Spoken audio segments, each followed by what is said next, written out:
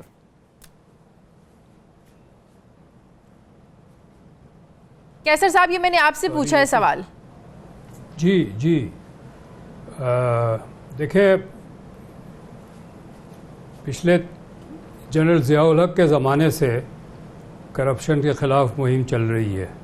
انہوں نے یہ کیا تھا کہ کرنسی نوٹ پہ لکھ دے کہ جی حرام کا پیسہ جو ہے جہنم میں جائے گا جو کمائے گا. اس کا اثر نہیں پڑا تو ان چیزوں کا کیا اثر پڑے گا. یہ اس طرح نہیں ہوتا.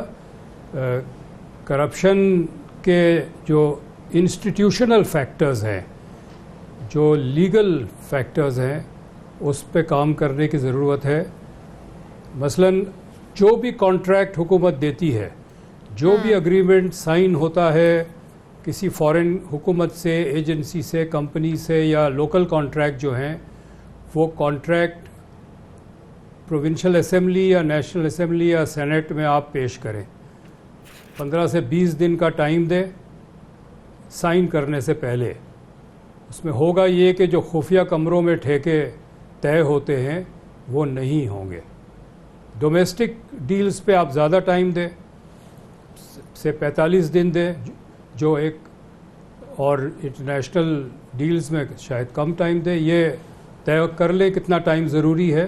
لیکن ہر کانٹریکٹ جو ہے وہ عوام کے نمائندوں کے سامنے پیش کیے جائے. جب وہاں آئے گا تو میڈیا میں بھی آ جائے گا. جو ہم جیسے ایکسپرٹ ہیں ہم کسی کانٹریکٹ کو فوراً اینالائز کریں گے اور اپنی رائے دیں گے کہ یہ جو اس میں یہ قیمت سیمنٹ کی لگائی گئی ہے یہ غلط ہے. تو یہ جب ٹرانسپیرنسی لائیں گے تو کرپشن ختم ہوگا. یہ اس طرح کرپشن پہ واویلا کرنے سے اور ماتم کرنے سے کرپشن نہیں ختم ہوگا. تو آپ کا مطلب ہے جو ابھی اقدامات اٹھائے جا رہے ہیں یہ ناکافی ہیں؟ یہ بس جیسے بھینسیں بیچنے سے پیسے نہیں جمع ہوں گے اس طرح اب تو بڑی گرفتاریاں ہوئی ہیں نا. آپ دیکھیں شہباز شریف بھی پکڑے گئے ہیں اور بھی لوگ شکنجے میں آنے والے ہیں. ساری گرفتاریاں کر لیں. آصف زرداری کو 8 سال جیل میں رکھا تو کرپشن تو وہی رہا. کوئی تو پھر اس کے بعد تو وہی منطق ٹھیک لگتی ہے کہ جیلوں میں ڈالنے سے کچھ نہیں ہوگا. اصل مسئلہ یہ ہے کہ ان سے پکڑیں, ان کو کہیں کہ ہم آپ کو جیلوں میں نہیں ڈالتے, جو آپ نے رقم اس ملک کی لوٹی ہے وہ واپس کر دیں. یہ زیادہ افیکٹفل ہوگا. وہ کیسے وہ نہیں کریں گے تو آپ کیا کریں گے؟ کیا کریں گے بھائی, کدھر سے آئے گی رقم؟ وہ اگر نہیں کریں گے تو آپ کیا کریں گے؟ جیل کے خوف سے بھی کوئی نہیں کرے گا. ہاں ایک شرط پہ کرے گا, اگر آپ ان کو ٹانگ دیں پھر شاید کرنے لگ جائیں, مگر وہ آپ کبھی کریں گے نہیں. شاہ جی اگر میں بتاؤں, میں یہ عمران خان صاحب کا نیا, میں کنسنٹریٹ کرنا چاہتا ہوں نیا پاکستان. چلیے نیا پاکستان کا سوچیں کیا کر سکتا ہے. نیا پاکستان پہ یہ نہیں ہو سکتا ہے کہ 20% جو آپ سبسڈی دے رہے ہیں ویٹ کو, شوگر کین کو, شوگر کو, اور جب لوگ ایکسپورٹ کرتے ہیں, ان ادر ورڈ جب غیر پاکستانی ہمارا چینی 20% سبسڈی سے خرید رہے ہیں, یہ پاگل ہو گئے. کیوں آپ دے رہے ہیں سبسڈی؟ اور دوسری بات, اگر آپ تو دوسری چیزیں کیوں نہیں گرو کرتے ہیں؟ رائس, چاول, پانی آتا ہے چاول میں, شوگر کین, پانی. ساجہ 92% پاکستان کا پانی ایگریکلچر کنزیوم کرتا ہے اور انٹرنیشنل ایوریج 68% ہے. تو بھائی جب آپ کے پاس پانی کی کمی ہے, why are you number 1 in the world کہ آپ سبسڈی دے رہے ہیں شوگر کین کو, سبسڈی دے رہے ہیں ویٹ کو اور رائس کو؟ مت دیں سبسڈی. آپ ایسے کریں ہارٹی کلچر کی طرف جائیں, پانی بھی کم ہوگا, پیسے بھی زیادہ ملیں گے. پر یہ نیا پاکستان ہے. سوچو عمران خان صاحب, سوچ کے کچھ ایسے آئیڈیاز آئیں. مثال کے طور پہ آپ کا ہاؤسنگ سکیم بڑا اچھا آئیڈیا ہے, زبردست. کیوں اچھا ہے؟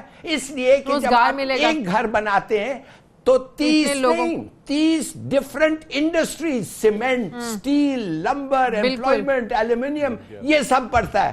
تو بنائے گھر, یہ بڑی اچھی آئیڈیا ہے. مگر ہم دیکھ نہیں رہے ہیں یہ کہ ان کو ایسے چیزیں کے بارے میں وہ سوچ رہے ہیں. وی تھنک کرنا چاہیے مگر ہو نہیں رہا ہے. وہی ہے, ہم ماریں گے, پیٹیں گے. آپ کے نزدیک بھی اس نئے قانون کی کوئی اہمیت نہیں؟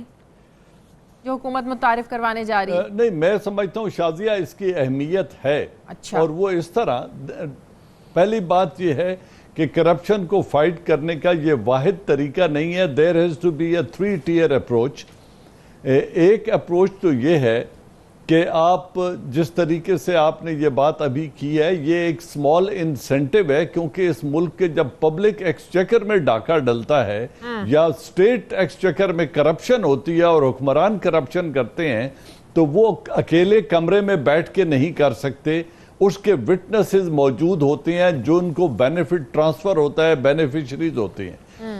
اس کی ایویڈنس تمام بیوروکریٹس کے پاس ہوتی ہے، تمام سیکریٹریز کے پاس ہوتی ہے. وہ تمام لوگ جو آفیسز میں کام کر رہے ہوتے ہیں، ہر ایک کو نظر آ رہا ہوتا ہے کہ یہ پیسہ کہاں جا رہا ہے اور کس طریقے سے جا رہا ہے. تو ایک تو یہ انہوں نے ان لوگوں کو انسینٹیو دیا ہے کہ اگر اس وقت آپ کو 2% بینیفٹ ملا تھا اس کرپشن میں سے، تو آج ہم آپ کو 20% دیتے ہیں ریکوری کے لیے. پوائنٹ آؤٹ، یہ ویسل بلوئرز کا پوری دنیا میں کئی جگہوں پہ یہ کام آزمایا گیا، اور ہمارے جیسے معاشرے میں یہ بہت سکسیسفل ہو سکتا ہے، کیونکہ غریب لوگوں کی اس پہ نظر ہوتی ہے. ایک کلرک سے لے کے ایک سیکریٹری تک سب لوگ اس کرپشن کو دیکھ رہے ہوتے ہیں اور انہیں محسوس بھی ہوتا ہے. آپ سمجھتے ہیں پلی بارگین سے زیادہ مؤثر یہ ثابت ہو سکتا ہے؟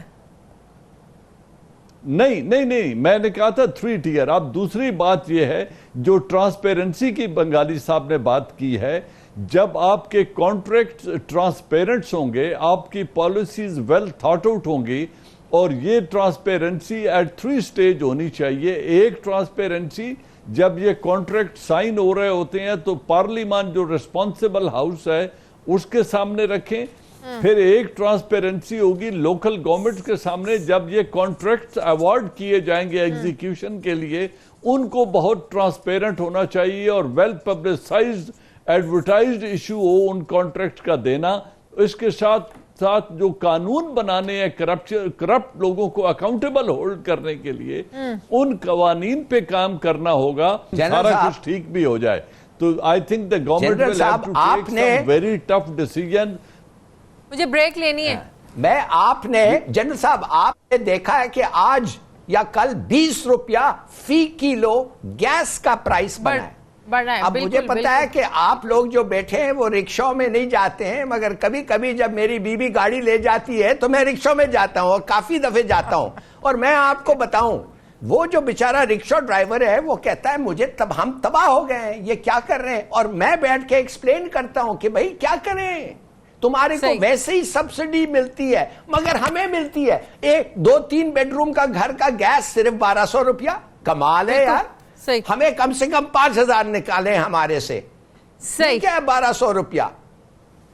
مجھے پروگرام میں ایک بریک لینی ہے. پھر وہی شور مچے گا. مجھے پروگرام میں ایک بریک لینی ہے. کیسر بنگالی صاحب بہت شکریہ آپ کا. پروگرام میں پس آئیں گے تو بات کریں گے. ابھی تو حکومت کو 2 مہینے بھی مکمل نہیں ہوئے، اتحادی کیوں ناراض ہونے لگے ہیں، جن میں BNP اختر مینگل اور MQM شامل ہیں. اس کی کیا وجہ، ایک چھوٹے سے وقفے کے بعد بات کریں گے.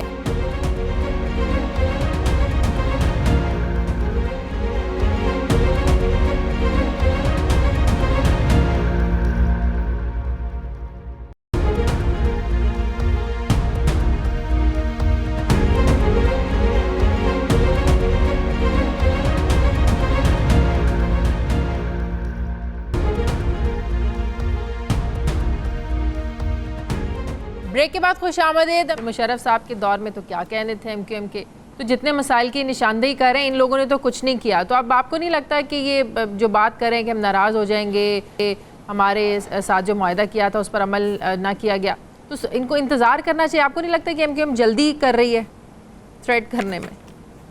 شادیہ اگر آپ یہ پروگرام دیکھیں اینیمل پلانٹ، اس میں جب آپ دیکھیں گے تو وہ جو ایک جانور جو ہوتا ہے جو کمزور ہوتا ہے، جس کا پاؤں ٹوٹا ہوا ہوتا ہے، وہ کھڑے ہو کے وہ دوسرا جانور جو ہوتا ہے اس کو اپنے دانت دکھاتا ہے اور گراؤل کرتا ہے.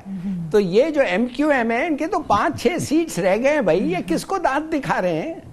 ان کو چھوڑیں، ان کو کہیں کہ دانت دکھا رہے ہیں کیونکہ ان کے ووٹر سے حکومت کھڑی ہوئی ہے. یہ بھی تو سمجھے نا آپ.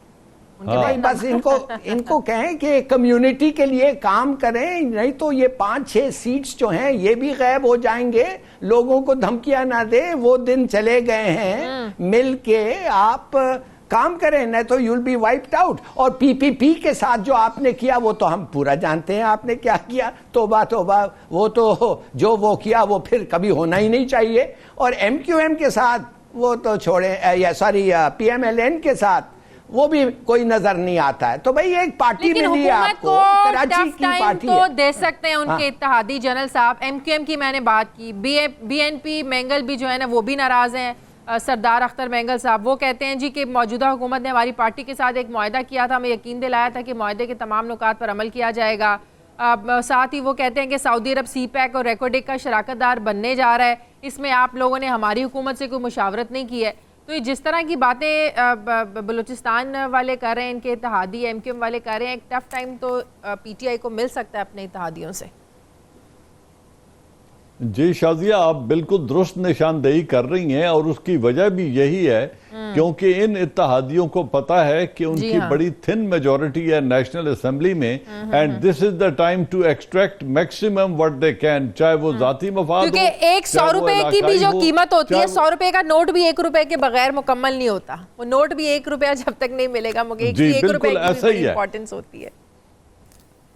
اور ان لوگوں کو چونکہ اس کی اہمیت ہے، اور مجھے یہ کہنے میں کوئی عار نہیں ہے کہ ہمارا پولیٹیکل کلچر ایسا رہا ہے کہ بلیک میل بھی ہوتا ہے، اس میں اپنی ووٹ کی قیمت بھی لگوائی جاتی ہے جو یہ لے کے آتے ہیں، اور پھر اس طریقے سے جتنی اس گورنمنٹ کو زیادہ ضرورت ہے ان کی، اتنا ہی یہ اس گورنمنٹ پر دباؤ بھی زیادہ ڈالیں گے اور ان میں سے میکسیمم ایکسٹریکٹ. یہی جو ایم کیو ایم کی آپ بات کریں، چونکہ یہ پیپلز پارٹی پر کوئی شرائط ان سے منوا ہی نہیں سکتے پروونشل گورنمنٹ میں، تو جن کی بات آپ کر رہی تھیں 18th امینڈمنٹ ہو یا کراچی کے لوگوں کے مطالبات ہوں، تو ان کی سب سے بڑی ریسپانسبلٹی تو پروونشل گورنمنٹ کی ہے جس نے ان کی ضرورتوں کو پورا کرنا ہے. لیکن they want to get the maximum from Imran Khan, کیونکہ ابھی ان کے ووٹ کی ان کو سب سے زیادہ ضرورت ہے، اور یہی ہو رہا ہے بلوچستان میں. تو اس طریقے سے تو ہوگا، لیکن آپ دیکھ اس لیے جو آنے والے ضمنی الیکشنز ہیں ان پر پی ٹی آئی جو ہے وہ بھرپور فوکس کرے گی تاکہ اس بلیک میلنگ سے جو ہے نا وہ بچ سکے. آئی تھنک زیادہ سیٹس ان کی اپنی چھوڑی ہوئی ہیں، وہ فوکس بھی کریں گے، اور امید ہے وہ زیادہ سیٹیں لے بھی آئیں گے. اور جب وہ یہ سیٹس لاتے ہیں، اور جو ویمن سیٹس ہیں ان کے ساتھ مل کے اگر ان کی 14 سے 16 سیٹس بن جاتی ہیں نیشنل اسمبلی میں، تو پھر شاید انہیں ان کی محتاجی نہیں ہو رہے گی، اور ان کی ڈیمانڈز بھی کم ہو جائیں گی. بہت شکریہ جنرل ریٹائرڈ اعجاز امان ہمارے ساتھ ہے. ہلالی صاحب شکریہ آپ کا. پروگرام کا وقت ختم ہو گیا. نائٹ ایڈیشن کے لیے فیڈ بیک دیتے رہیے. مجھے اجازت دیجیے، اپنا خیال رکھیے گا. اللہ حافظ.